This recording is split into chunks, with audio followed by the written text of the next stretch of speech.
Hi everybody, my name's Maria of Maria Mind Body Health, and I'm going to show you a little trick on how we make life so much easier while eating keto. I have a fantastic family that helps me clean up dinner while I prepare dinner for the next night.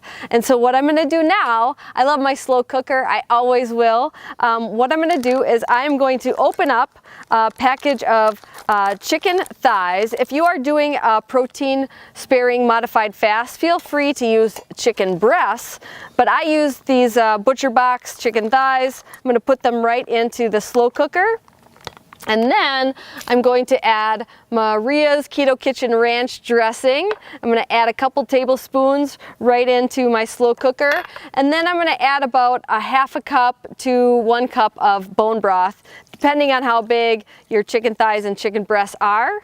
And then what I do is I put the cover on, and I'm going to put this in the fridge overnight. So then all I have to do on Monday morning is take it out and turn it on, and dinner is ready when I get home.